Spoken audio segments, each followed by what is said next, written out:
I think when people first start their bubble journey, they just want to make things work. They don't care what it looks like. And, that's fine. However, if you're building in an industry where there are competitors built with code and built really well, you're not going to succeed. People see design first. People think emotionally. And if you have a well-designed or well-structured marketing page, people will sign up because that builds trust, and that they will then think that your application probably works as well as the marketing looks. I once heard it said that Gregory John is like the Bob Ross of no code. There's something calming about watching one of his videos. Maybe it's the minimalist set design, or the fact that he doesn't seem to waste any words. Maybe it's the British accent. Through his courses, products, and YouTube videos, Gregory is able to present his ideas with a beautifully simple aesthetic.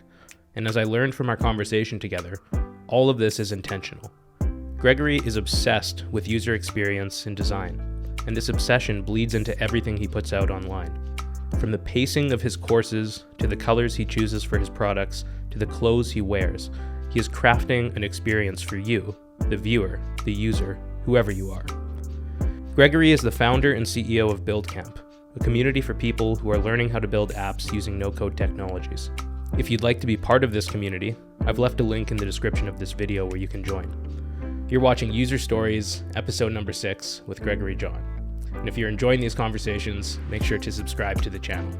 Without further ado, here's my conversation with Gregory. Okay, Greg.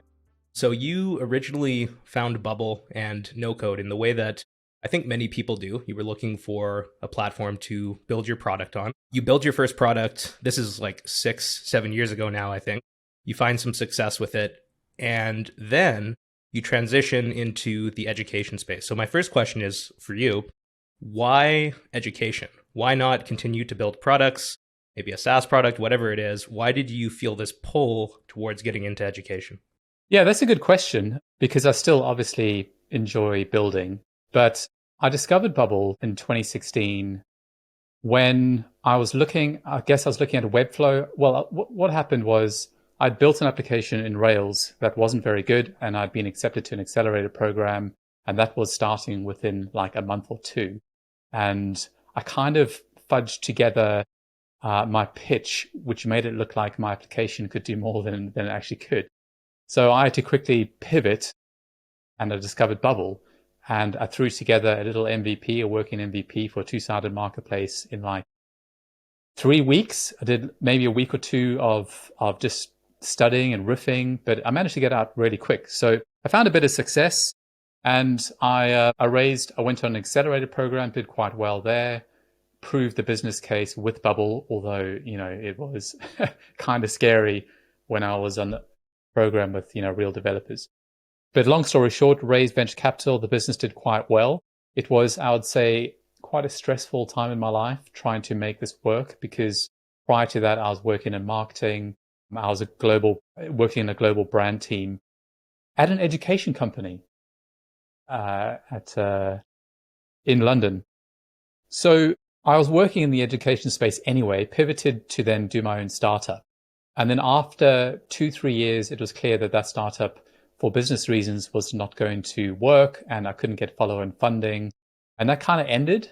But I had some capital saved up, and I decided to just take some time off this sort of stressful period of my life, which I had learned so much from. I mean, I always say to people, if you want to learn how to build applications quickly, or learn anything quickly, like throw yourself in the deep end and find a way to put pressure on yourself, like get an MVP out with paying customers, because that's what I had, and that's how I learned. Round about the time that business had ended, I was spending all day on the Bubble forum, just hanging out, chatting, and I could see that there was an opportunity for education. I had spent time learning Ruby on Rails on Udemy, and Bubble didn't exist. No code didn't really exist on Udemy, or education. This just wasn't much. There was bits and pieces. Gabby was around. Aside from that, it was the forum. So I just saw an opportunity, and I thought, look, I enjoy teaching. My mum's actually been a teacher her entire life. One of my sisters is a teacher. I used to work in education as well. So I thought, let me just try it. Let me just see what happens. And I remember in the early days of recording tutorials, and I was putting them up on YouTube, I just thought I was hopeless. I was trying to adopt this energy that the YouTubers had, And it just wasn't me. And my wife kept on saying, look, Greg, it's fine. You have your own style. Just try it and see what happens. And as it turns out, people were appreciating the free content I was putting out. And from there, I thought, I wonder if I could charge for this content. Let me try it. And, I knocked up a little community page and a little education portal, and then people started paying me for education. And I thought, this is going quite well. So then I got one of the first Bubble tutorials up on YouTube. Sorry, not on YouTube, on Udemy. And that's just remained, in the top position. And every year I just sort of update that video, put out a new one. And that's a good funnel for my current business. I want to circle back a bit later and dive into maybe the anxiety that you were feeling when you started putting videos out as a creator, because I can certainly empathize with that.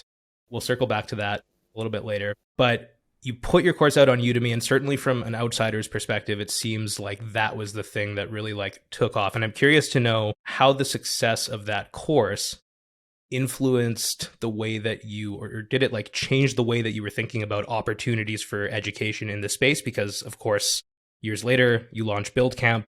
You're one of, if not the, with the rest of the crew at Buildcamp, most successful educators in this space. So how did that original success with your Udemy course shape that path for you?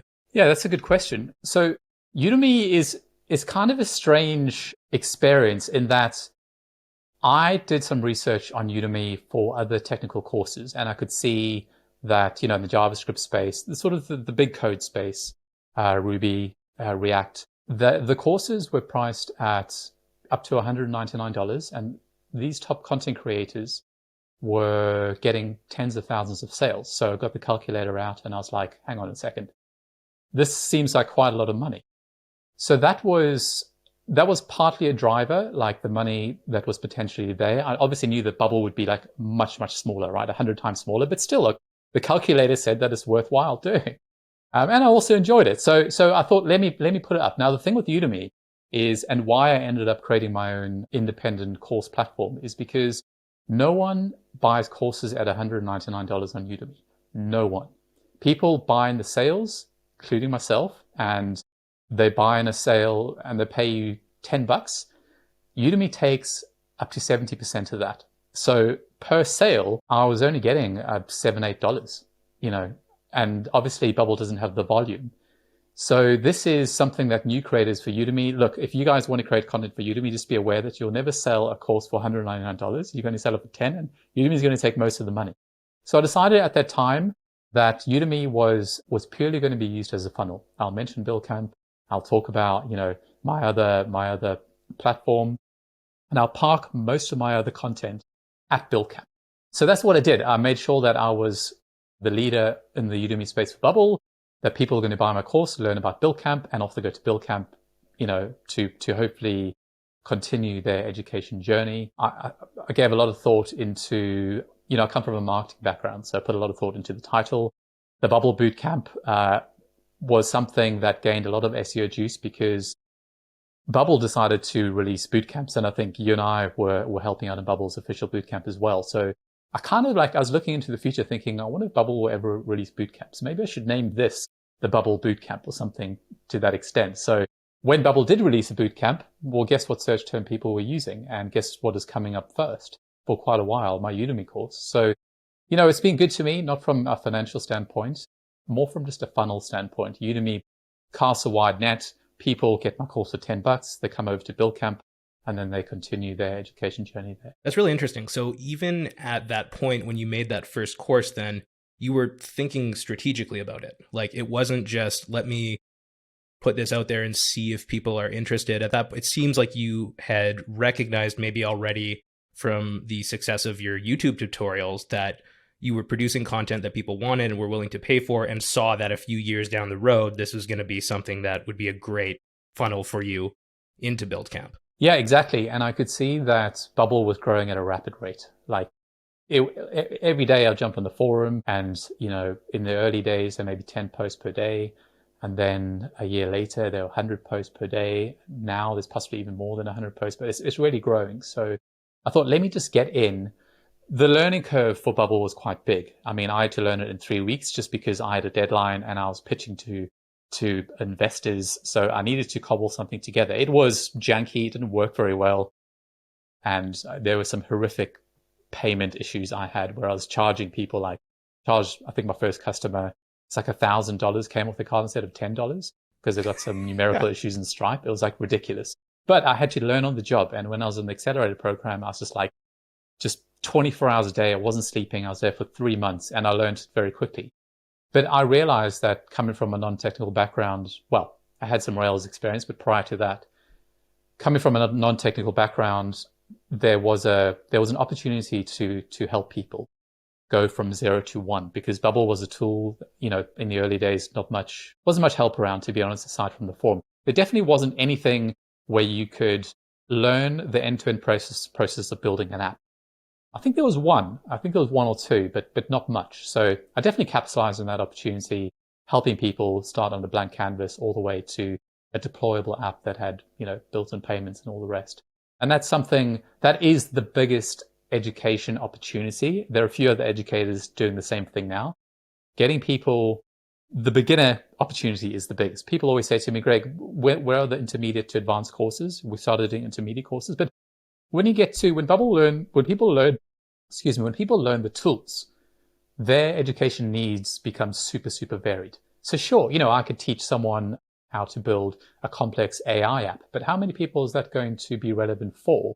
So I will remain focusing on the beginner space, but I would also like to help with the journey through from beginner to intermediate and then advanced.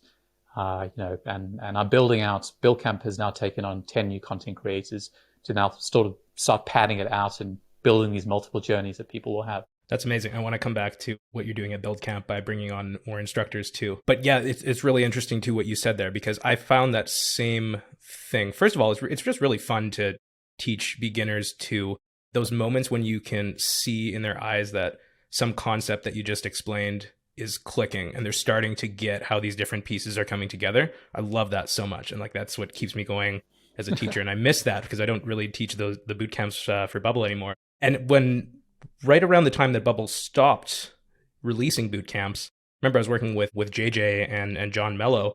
We were working on an advanced course. We ran into the same problem. That is, when you're teaching advanced concepts, not only, like you said, is there maybe a smaller audience for it, and it starts getting very niche very quick, but each topic that you teach, what we found was like, okay, well, we can, teach APIs or whatever it is, advanced API integration, but every topic that you approach, it gets infinitely deep too. So not only is there like a niche audience, but you have to go deeper and deeper and deeper. And that's really what the people who are interested in learning those topics need to further their education, kind of. Yeah. And I think when people hit the intermediate level, they can work this stuff out. And I also think sometimes the best place for education for technical stuff is the Bubble forum, right? It's not like a static video, which is fairly one-dimensional in terms of the route you take. Like JJ just released a course, and I'd say it's beginner to intermediate, or possibly intermediate, and it covers Stripe, but probably not to the advanced degree. It covers like the intermediate stuff. So if you want to, I always say to people, even though I'm building my own community on Circle, I often say to people, if you have very, very specific needs, go to the Bubble forum, because there'll be someone else there that has faced that challenge, and you'll probably get a pretty quick and good answer. Agreed. Let's talk about Bubble for a sec. I want to read a recent tweet that you put out. This is from early September. You said, "I've been a hardcore Bubble advocate for a long time and always will be. That said, for the first time in years, a new no-code product has grabbed my attention, and it's completely flying under the radar. Fast as hell, 99 average Lighthouse score, logic, APIs, exportable code." So you've been on Bubble for a long time. On Buildcamp, on the title of your homepage, it says bubble.io tutorials. Do you ever see yourself expanding onto other no-code platforms? In the new year, this is our plan. So we are going to be progressing, not pivoting, because I don't want to upset bubblers. Still love Bubble. Like, they have changed my life, and I will always be a bubbler. But there are use cases that I see where there are better tools. For instance, Flutterflow is something we're going to be supporting with education, because if you want to make iOS, Android apps in Bubble, Bubble's not the platform for that. Okay. Flutterflow is dedicated to mobile. So, and Why not use Bubble for your desktop site, use FlutterFlow for iOS, and use Xano for a backend?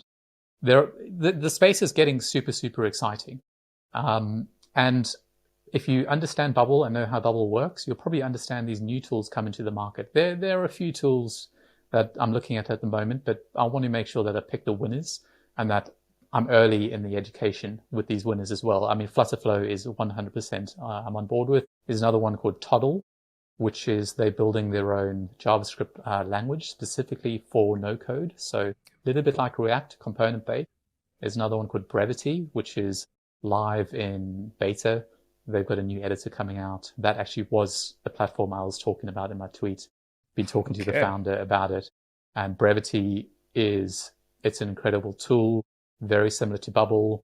They've built it slightly differently, and it's built on React. Okay. So it is instant page load, like perfect Lighthouse score. It's still in its infancy, so you can still do more with Bubble, but there are instances where I don't always use Bubble to its full capabilities. Sometimes I need something slightly different. Sometimes I need a fast site.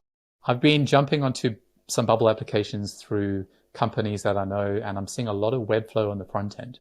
A lot of Webflow. People that care about SEO are now building their front ends on Webflow, Framer, because Bubble still struggles, and I think Bubble will always struggle with SEO because of the JavaScript that they need to use. So it's a bit of a balance. And we're starting a Buildcamp Studio. We have started Buildcamp Studio and taken on our first job, which is just something we're going to be doing in our spare time. And we will be using tools like Brevity, Toddle, FlutterFlow, and we'll be using Bubble where Bubble is necessary. It really depends on the business. For instance, I probably wouldn't build e-commerce using Bubble. I'd probably use e-commerce using Brevity, because I think with e-commerce, heavy on the images, needs to be super, super fast. But then if I was building a two-sided marketplace, well, I probably would use Bubble. Buildcamp Studio. So is that like the agency version of Buildcamp that you're launching where you're taking on projects? Yes, it's agency, but we're going to keep it super boutique. So, James will be doing the front end stuff. I'll be doing the logic. We'll be working with a few other people with some custom JavaScript implementations, that kind of thing. But we're just going to keep it boutique. I have no interest in building this like huge agency like AirDev. We just want to keep it niche because actually we love building.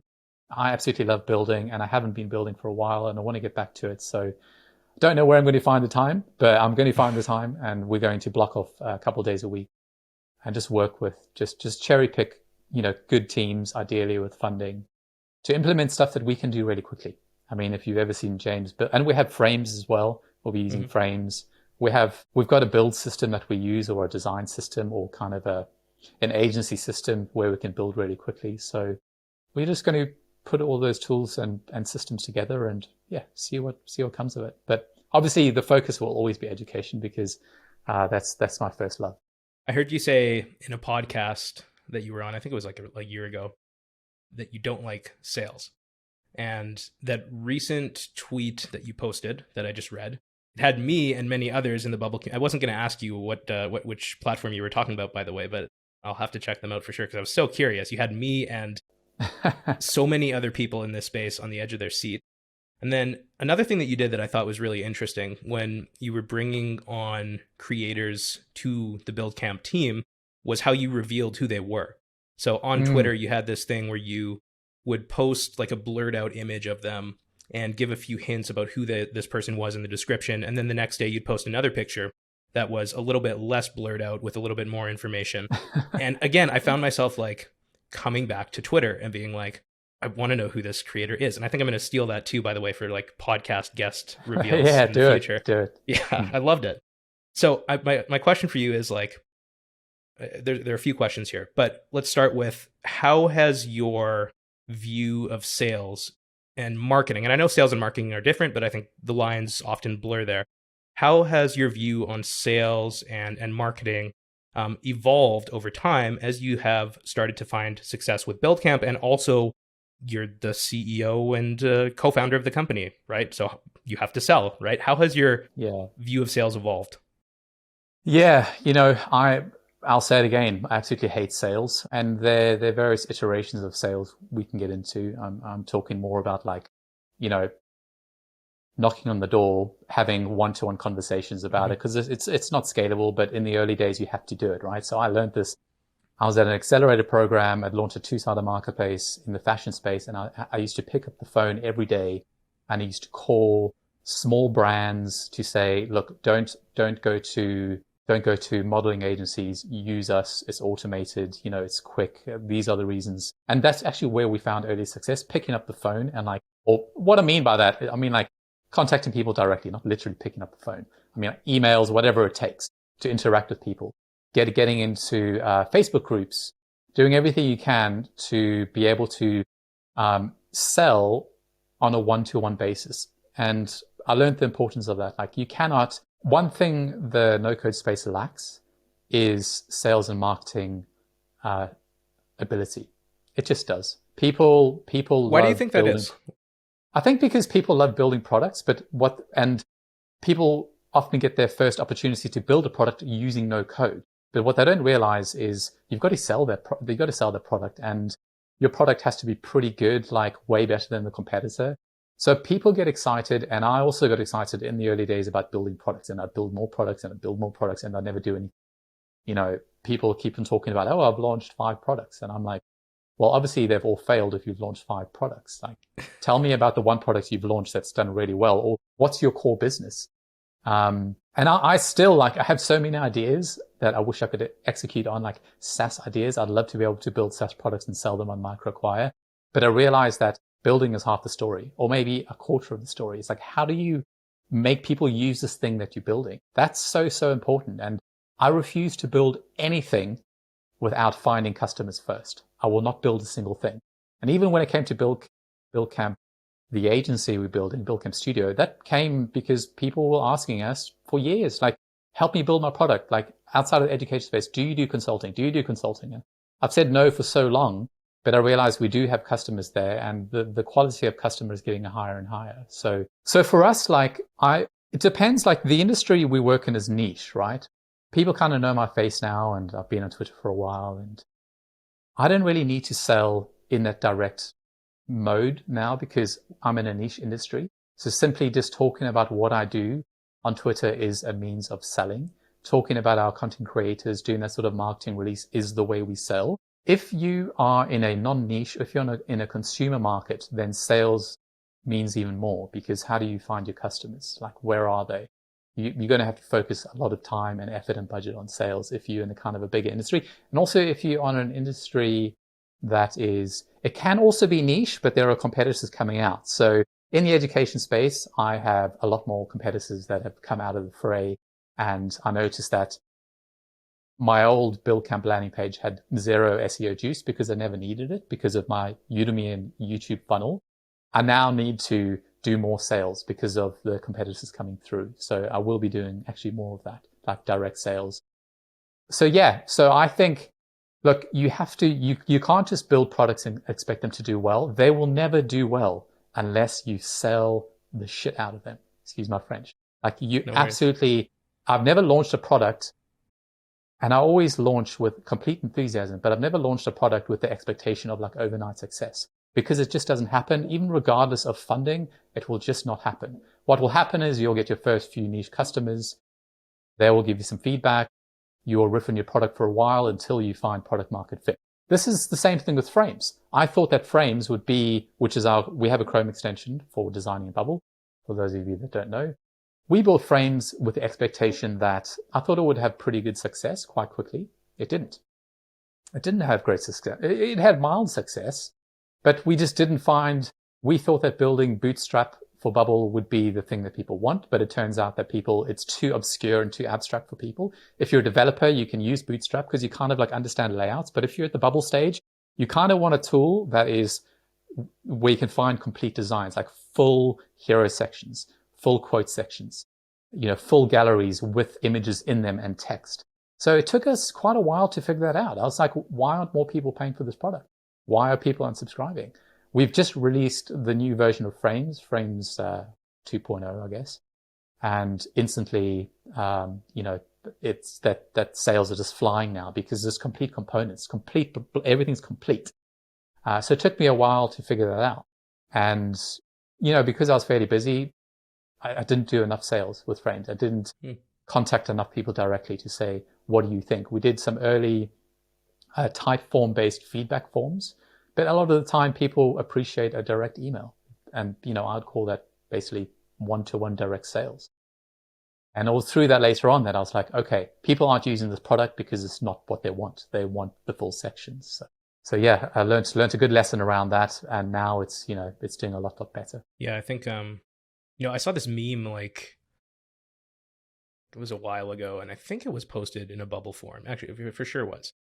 And it said, it had a picture of James Bond and said 007 and said, for the zero revenue, 0 prospects, 7 startups. And I was like, that's perfect. Like, it's so good. Because I think that was, I did the same thing when I started learning Bubble. I came and was building a product, and I went into a cave for 7 months and like didn't talk to anyone, and then finished this product having never showed it to anyone, showed it to the first person I was trying to sell it to, and realized instantly that there is this whole other part of building a product that I had just been completely ignoring. And not only that I was like really not that excited about having to do. And that was definitely a big learning moment for me. You've actually hit the nail on the head. Not that excited to do. I don't like doing sales. Like, even if you look at James' tweet, I love when James tweets, my co-founder James, because it's just complete eye candy. He doesn't necessarily even like doing that, but we have to do it, right? We have to do it. So yeah, so like I try to, in the mornings when I open my laptop, I try to do things that I don't want to do because I know that I'm drinking my coffee, caffeine's hitting, and I have enthusiasm. So that's just a little tip. Do the things in the morning that you don't like doing, and then reward yourself with the things that you do like doing after you've done those tasks. Nice tip there. I'm doing this podcast right now. We started at 6:30 in the morning, my time over here. Now, I love doing this too, but it's a hard thing to do. So like waking up early, preparing, and I always feel great after I do these, especially in the morning. I don't know. I've always been a morning person. But anyways, wrapping up on sales and marketing. And I think I also heard this in your podcast that you did. And clearly you're the face of your brand. Why did you make that decision? I think I remember you saying that you feel this need to put yourself out there in front of your brand. And correct me if I'm wrong when I say that, by the way, but I've certainly felt that myself before, even when I'm building products that have like nothing to do with me. I don't know why that is, but I feel this need to like make a video myself and put myself out there. And of course, now I'm doing podcasts, which is very much out there. But why do you feel that need, if you do, to be the face of your product? And how does that relate to that tension with marketing and sales? Yeah, no, that's a really good question. And I feel like even on Twitter, the Twitter space has changed quite a lot to be quite sort of sales driven, but sales driven in a way that you're building in public. So I appreciate that. Let me think of a product. So there's a product called LogSnag that's going at the moment. And I really appreciate that I can reach out to the founder directly on Twitter and that I can watch them build in public and I can see the face behind the person building this product. I think it's quite important, even if you're just a SaaS company. Microacquire does this really well. The founder of Microacquire, Andrew, he is the face of the product. And I like Microacquire way more because he is the CEO and the face of the product. And that he's a grinder. He will sit behind his desk, put his camera on every single day and try to help people build better products. And for that reason, I'd much rather use Microacquire than I would Flipper or some other tool because there's a face behind the brand. There's a personality behind the brand. And I really warm to Andrew. I think he's just a great guy. And I think it's important, and I appreciate that Bubble do the same thing. Everyone knows who Emmanuel is. Everyone knows who Josh is. And that makes my favorite thing are those monthly updates in the forum too. Like exactly. And those are big updates. And I mean, in the early days, Josh used to get a lot of flack and a lot of kickback. But that's kind of changed because he can face his community a lot better just being open and honest about things. I think that's what people prefer, that sort of honesty aspect. And I think he has an easier job and he's built up a good following that will go easy on him for future problems. So yeah, he's doing it the right way. And I feel the same way about Buildcamp. And also because, look, it's education. So people kind of want to see the educators. I wouldn't sign up to an education platform if I couldn't see a sample of either the educators or just what the content looks like. So I think definitely putting your face to brand is super, super important. It allows people to connect with you. I've been working with the content creators recently on production. I think production is important in terms of, not in terms of like camera quality. Yes, that all that stuff matters because of fatigue. Poor audio and bad video quality drives fatigue. If you have framed your screen incorrectly where the text is really small, that's fatigue. You're not going to finish a course. But I also said to the content creators, turn your camera on, keep your camera on, and talk to the camera and connect with your audience. Because at the end of the day, a lot of people, I had a Zoom call yesterday with a company and he said, man, it's good to meet you in person. I feel like I know you so well. And that's because he's been doing my tutorials and he spent hours and hours and hours watching me, talking straight at him, looking at him in the eyes. And the same goes for my brand. I'm definitely a firm believer of be the face of your brand, let people get to know you really well on a personal level, and they'll support you and they will also go easy on you as well. So that helps. Yeah, it's really interesting about feeling like you know the person behind the camera. I was listening to some other creator, I forget who. He was saying that he has this experience where people come up to him and there's a particular like if what he was saying is like, if you're really famous, like George Clooney or someone, right, like an actor in a movie where you know that actor from the roles that they've played, when people see them, there's almost this shock, like, oh my God, I can't believe this person actually exists. But what he was saying is like, when people see me in public, they talk to me as if they've known me for 10 years. Like they talk to me like I'm their friend. There's that difference between just being authentic, putting yourself out there, and like a mega celebrity that you see in terms of the reaction that you get from people. I want to circle back to UI UX though, because I remember when you launched Buildcamp, in the early days, it was very much you and you guys are still very heavily focused on design, I think, even though you're bringing in all sorts of different creators and teaching a whole bunch of different areas of development now. But I remember when you first came out thinking like, oh my God, that is perfect. No one is teaching design. No one seems to know how to design well in the Bubble community. How did you see that as an opportunity? When did that become apparent to you that there was this gap in the market for design? So yeah, that's a great question. And I knew that there was a gap from the very beginning because I first went to Webflow and then I went to Bubble and I was like, what? I'm not signing up to Bubble just yet. That doesn't look good.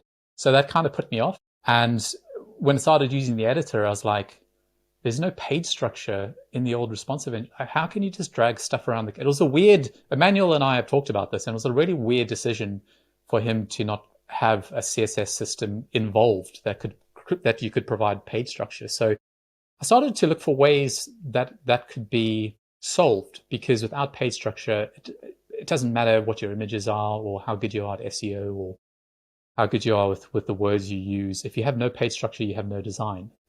So I was even struggling. I remember my first course I made. Looking back at that, I'm like, I did that all wrong. There's guesswork involved.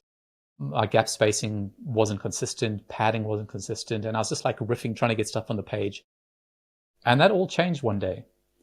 I had built a little community in Bubble, and I had a section. I can't remember the title of the section, but it was kind of like, I think, Build in Public or something, or design, whatever. And James had joined, and I didn't know James then. And James had created a post at Buildcamp with some design work. And I thought, oh, cool. So he's obviously done some stuff in Photoshop or Illustrator, and that's cool. I sent him a message out of curiosity, and I was like, hey, dude, did you build that in Bubble? And he's like, yeah, man. I was like, this can't be.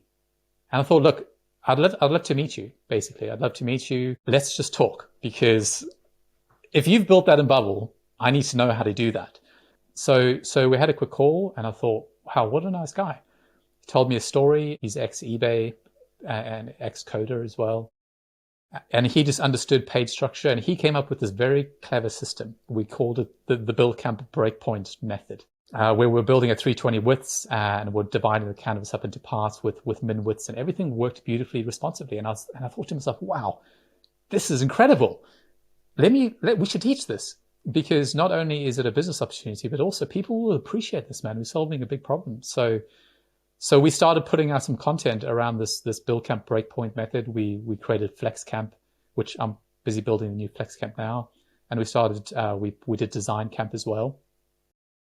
And it just went down so well. Everyone had this aha moment. And all we were teaching was page structure. Really nothing else. We're just throwing groups on the page and we're saying, this is a row. Here's a row with 2 columns. Here's a row with 3 columns. Here's a row with 4 columns. And here's a bit of mathematics, very simple mathematics. There you are. That's all you need to understand. And people really appreciated that. So when we worked out, when James illustrated this method, because he said from the very start, Greg, you don't have a system in place, man. You just I saw you put text on the page without putting it in a group first. I was like, you hit the nail on the head, man. I don't know what I'm doing.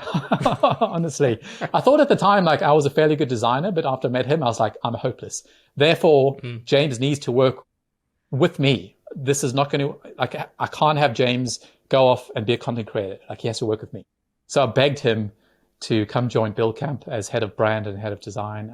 Thankfully, he said yes, and the rest is history. And I think people still struggle with design. Flexbox is the new responsive editor has helped a lot, but there's still so much to learn. And still, just yesterday, I said to James, look, I'm building a new FlexCamp course. How should I format this repeating group? And he's like, Greg, don't do it that way. There's a simpler way. And again, it's he has such a simple way at looking at complex problems. And I just love it. I'm still learning from him every single day. And to be honest, people are either designers or they're not, but you can help them be better designers. And what I mean by that is building technical stuff on Bubble is kind of a step-by-step process. Step 1, step 2, step 3, and it either works or it doesn't work, right? Design is a bit different. It's not about does it work? It's about does it connect with the audience? Responsively, yeah, does it look good? But there's more nuance involved. What is good? Good to you might be different to good to me. What is good? So what we're trying to do is create a way that the end result of what you're doing is good. Even if you're not a designer, we'll teach you structure and we'll teach you design principles. And then it's down to you if you have what's the correct terminology for this? The patience to continue using a system, because a design system will get you a very, very good end result rather than no design system. And actually, I was talking to JJ about design recently, and he said, look, Greg, people with Bubble don't realize that they need design. We're talking about a new course that we're planning. And that's true. I think when people first start their Bubble journey, they just want to make things work. They don't care what it looks like. And, that's fine. However, if you're building in an industry where there are competitors built with code and built really well, you're not going to succeed. So people see design first, people think emotionally. And if you have a well-designed or well-structured marketing page, people will sign up because that builds trust, and that they will then think that your application probably works as well as the marketing looks. Yeah, 100% agree. And I love too what you said about how you don't have to be a born designer. I certainly am not. I don't have any design skills. I was the worst kid in my art class growing up. I hated trying to make something look visually good, and I still struggle with it. But I know how to I've learned enough where I know how to make an interface not look terrible. Just by following some simple rules, easy to follow. Exactly. A design system. Exactly. Yeah. A system. I love that. And I'm one thing that I wrote down as a question for you. I'm really curious to know, because when I watch your videos, they're very clean. They're very polished. I feel good watching them. There's no extra words in there. You say exactly what you need to say. You present the information in a really easy to consume way. And I'm curious how your understanding of UI UX comes to how you think about video creation when you're creating videos. It's complete. Yeah, you nailed it. It's all the same. Look, I spent 20 minutes setting the setup here today to talk to you, right? And 20 minutes of my day is a long time. I got my lighting and moved my lighting around. I moved upstairs because my wife's away and I kind of want to be upstairs for a bit because it's warmer. My heating's packed up. But anyway, long story short is my aesthetic feeds through everything I do, even through my beautiful surfboards that I've had made for me. They have to look and feel a certain way. This is going to sound weird, but when I prepare a meal for my wife, I'm attention to detail is big. Yes, often it doesn't taste good. I made a roast a few weekends ago and I killed the Yorkshire puddings, but the presentation was great. Nice. And this feeds through everything you do. Like I can't just turn on my camera and record. I've spent a lot of time preparing, even down to the sort of clothes I'm wearing, the lighting in the room, positioning. You know, I clearly haven't done that today because this is just a casual chat. But my content creation, I was lucky enough when I was in a global brand role in that we also had a content creation team that I worked very closely with. So I understand the production side of video. I understand the importance of clean audio, clean video. And I just think that everything needs to be consistent. The delivery of things need to be consistent. So if you're a designer, you probably want to look like a designer, like the way you dress. And actually, have you noticed that designers always look kind of cool? You know, they just do. You're not going to see a designer that's unfashionable. And this is because they're kind of like, and it's a conscious decision. It's not just, oh, they just stumbled upon a great wardrobe. No, a designer will always try to present themselves in a way that you look at them and you go, right, they're designer or they're creative. And that feeds through to sort of everything I do. Like I wouldn't say I'm a designer, but I am a creative. And I really put effort into production, making sure that if I'm not just on the course creation part, but also like if I'm building a landing page, I'm going to spend a lot of effort to make sure it looks good. And I'll tell you what, like good looking stuff is easy to sell. It is easy to sell. You're going to struggle. You could be the best content creator in the world, but if you're presenting some shoddy work or if you haven't spent some time, you know, learning some design systems, you are going to struggle to sell. Like Buildcamp does not have a problem. We actually don't do any hard sales at Buildcamp. We get lots of signups per day just by putting out good content and through word of mouth. So that's kind of how we sell. You know, what's interesting what you said about fashion too, and this kind of relates, I think, to what you were saying much earlier when you first started putting out content and making these videos, you started feeling this tension between this is how I'm supposed to act, this is the content that I'm supposed to put out that people are used to consuming, versus like this is who I am and me being authentic, right? 100%. And when you think about fashion too, what you just said, like, yes, designers always seem to look cool. I agree with you, but cool in different ways. Like cool in the sense that they're wearing clothes that suit their personality, let's say, right? So there's always this like authentic feel, I think. And so what's so cool about that is there's so many ways to design something well and like putting your own personality on it. Does that make any sense what I'm saying? I feel like I'm kind of rambling in a bunch of different ways. No, completely. Yeah, completely. Like when I first started content creation, I was like, man, I need more energy. Like I need faster cuts. People aren't going to like this. And I was like, when I first put it out, I felt very, very self-conscious. And it's not really like me, but it was something new that I was doing. And I was fearing going to bed and waking up with bad comments saying this guy's this guy's boring. But what I learned over time is if you are teaching technical products, people don't want high energy all the way through, and you can't really give high energy, and it's kind of pointless. Like everything there's a point to how you use energy, where you put energy and where you put not effort, but like often I'm speaking for hours on end and I'll stop to like make a point or I'll put more energy behind something. This feeds through to design. I often say to people, look, careful with how you use color, because using color everywhere is basically screaming at people. And there's no clarity in that. If you want clarity, use white for the majority.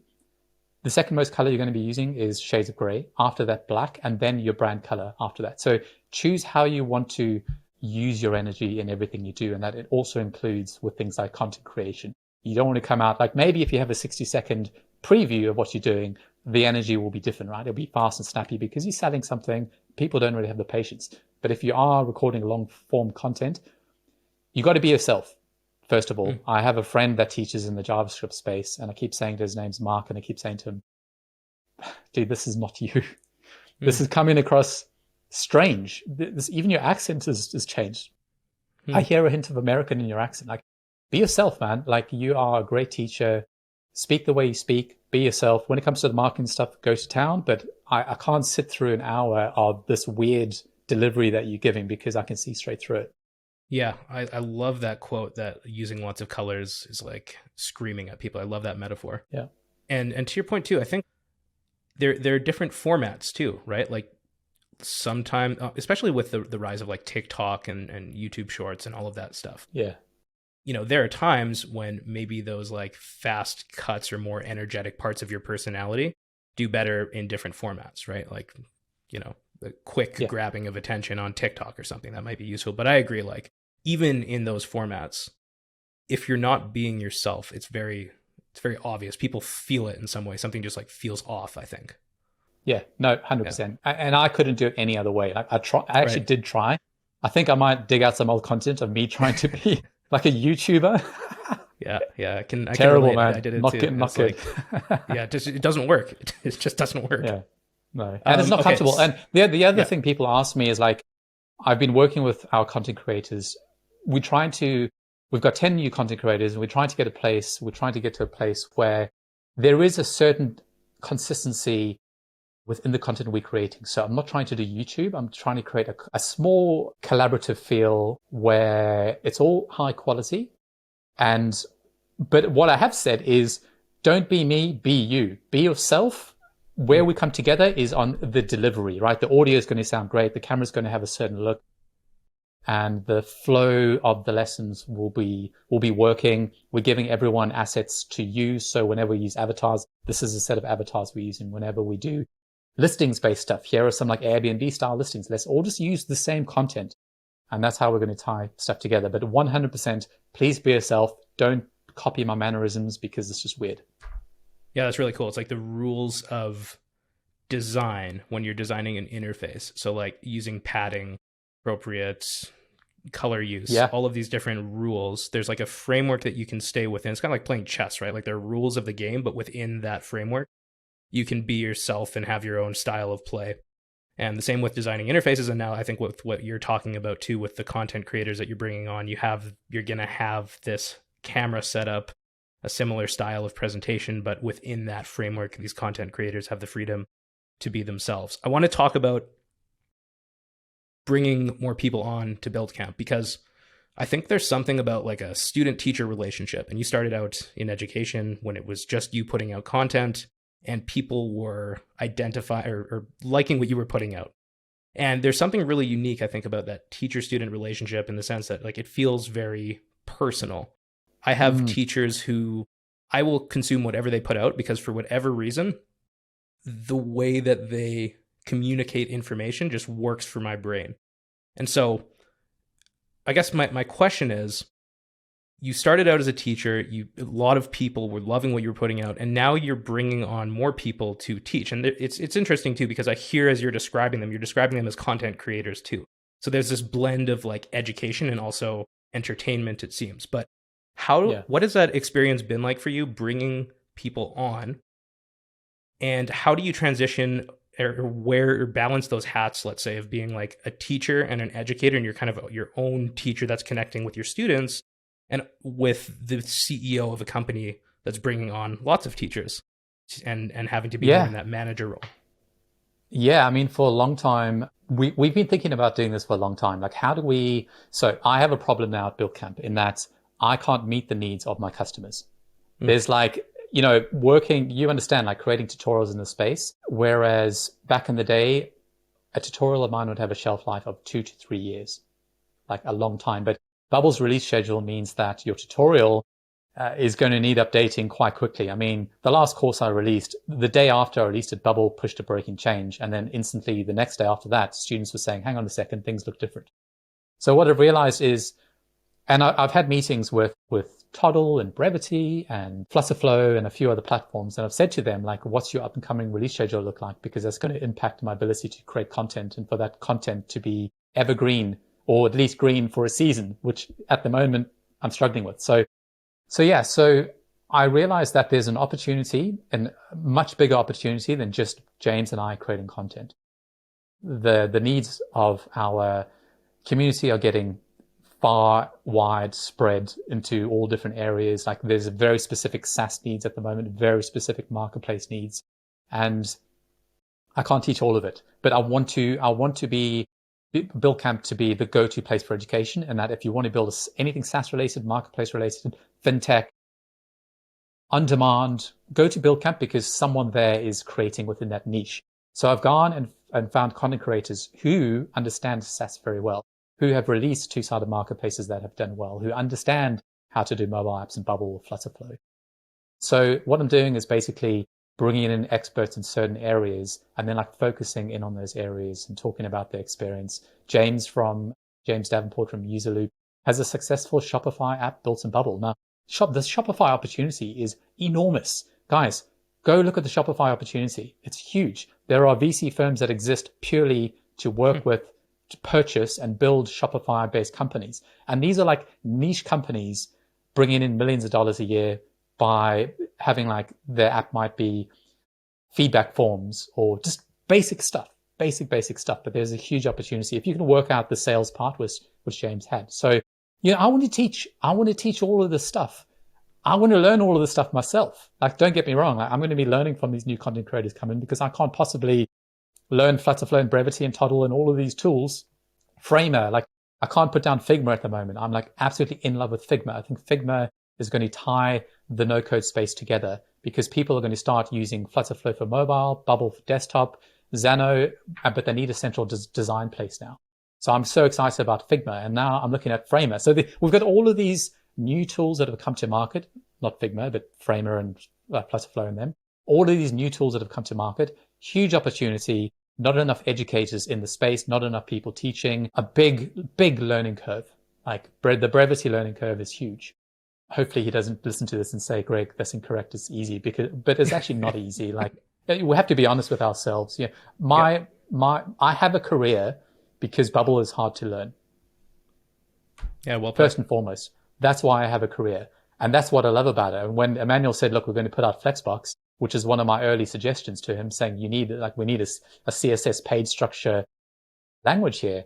When he did announce that, I was like, okay, so I was solving a massive problem, but now Bubble's solving, partially pinching my opportunity here because now I can't teach the Buildcamp breakpoint method because it doesn't matter anymore. So, but a new one arises, right? It's like, how do you learn Flexbox? And yes, how do you exactly? So that's why Flexcamp, exactly. And we have a new Flexcamp coming out where we've gone way deeper now into what's possible with Flex. So now we're talking about sort of Webflow-esque design stuff, not with the animation, but with like page layouts can get super interesting. There's some stuff that James does, and I'm just like, how did you do that? But obviously everything, and what I need to be careful about is in the Bubble space, the Webflow space is the creative space for designers. That's where you want really flashy marketing sites. Bubble, you don't want flashy.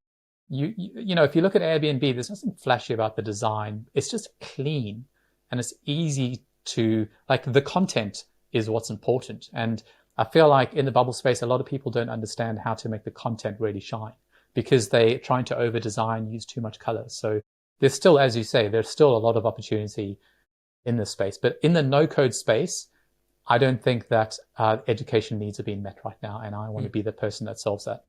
And does that come naturally for you, like managing? I don't know how much management you do of this team, but it very much seems like you're the CEO. You're responsible for a lot of people now. Does that come naturally to you, or has it been a challenge to transition from being more of a, content creator, teacher kind of guy?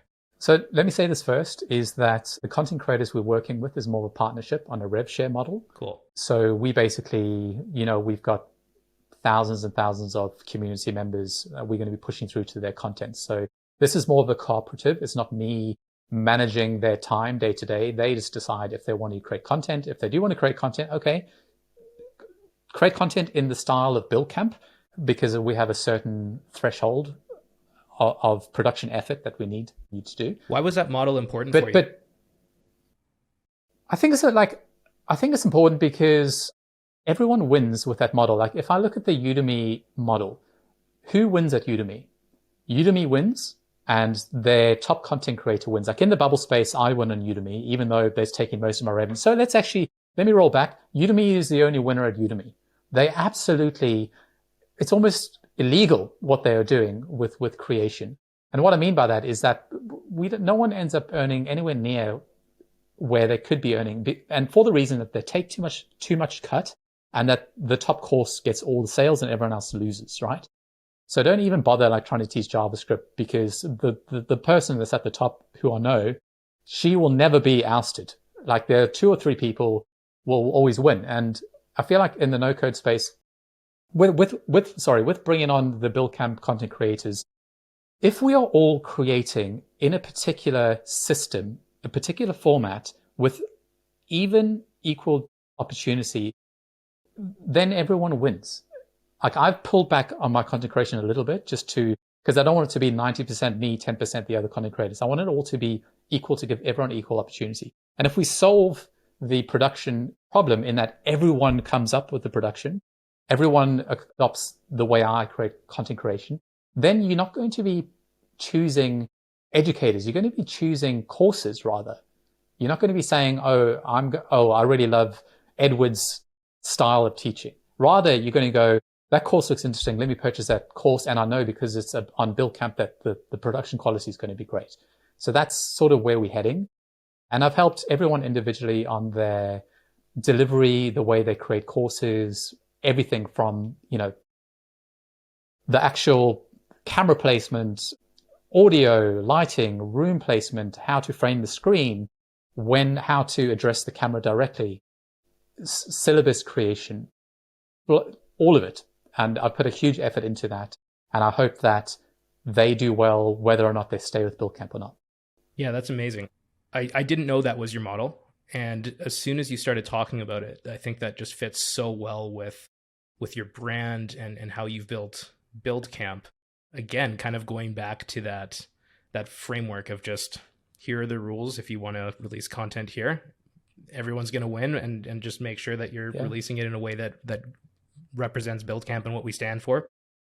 And you avoid, I imagine, a lot of the headaches of having employees and all of the things that come with that, which is nice. There are challenges, and there always will be challenges, because look, a lot of the content creators, they have full-time jobs, they're full-time developers, they're full-time family men, fathers. So it's, I'm a realist, and I'm trying to give people as much flexibility as possible. But at the end of the day, like, we worked with JJ, and he's done exceptionally well with SaaScamp, working close on him with the creation of the syllabus, with production and all of that. So I know, I understand that there is a system I've created that can be replicated across whoever wants to come create Buildcamp content. So if any of you guys are content creators in the no-code space, come work with us. We can bring you up to our kind of level. Maybe you are better than us, which is even easier. But we have a big audience of people looking to invest in themselves in education and learn. So yeah, the collaboration opportunities are with us, I think. Last question for you, and I want to do a total pivot here and ask you something personal. I saw that you, a little while ago, posted a nice tweet on I think it was your 5th anniversary. So congratulations, first of all.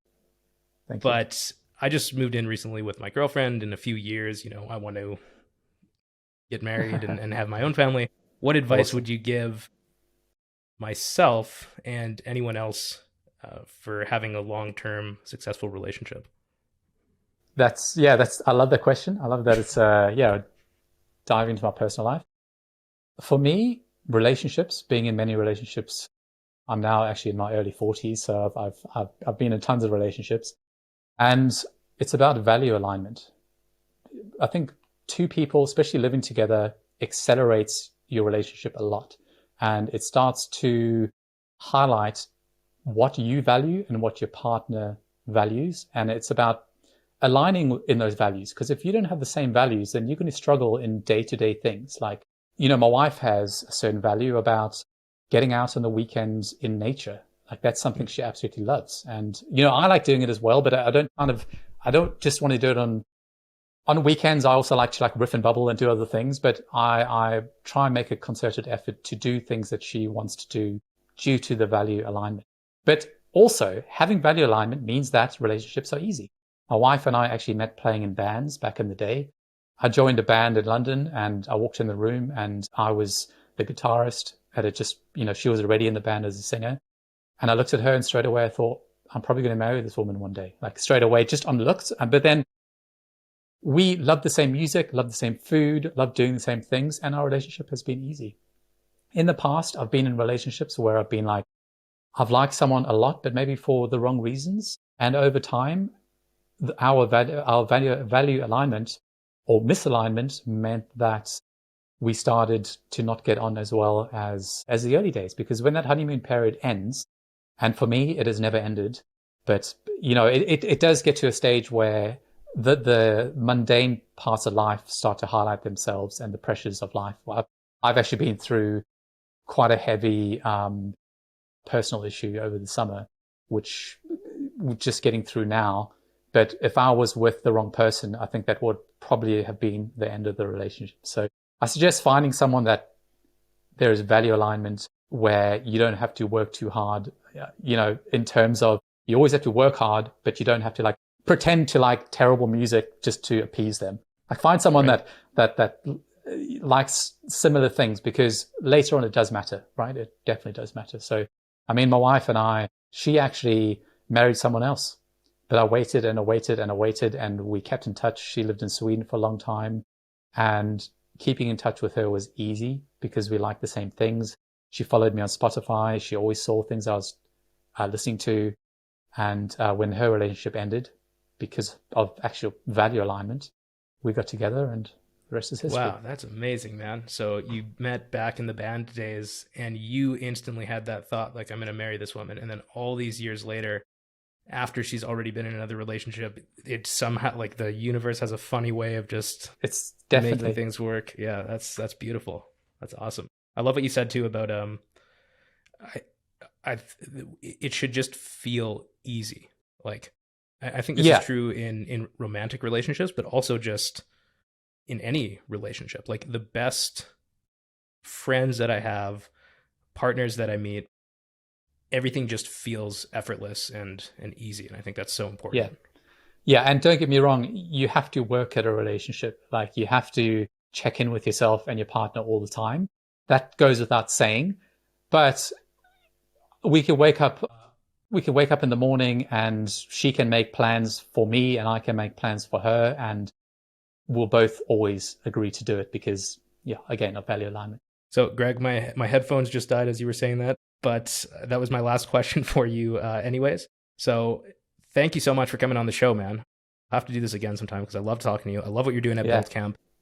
It's so great to see you bringing together this team of people that's putting out amazing content and helping the no-code community go further. So yeah, thank you so much. Congrats on your success, and I hope we do this again soon. Yeah, man. Thank you so much for having me on, Jacob. I hope you guys learned a few things, and let's hit Twitter and keep in touch, and we're all on the same journey at the end of the day. Hell yeah. All right. Well, thanks for watching, everyone. Take care. And I'll see you in the next episode. Bye-bye.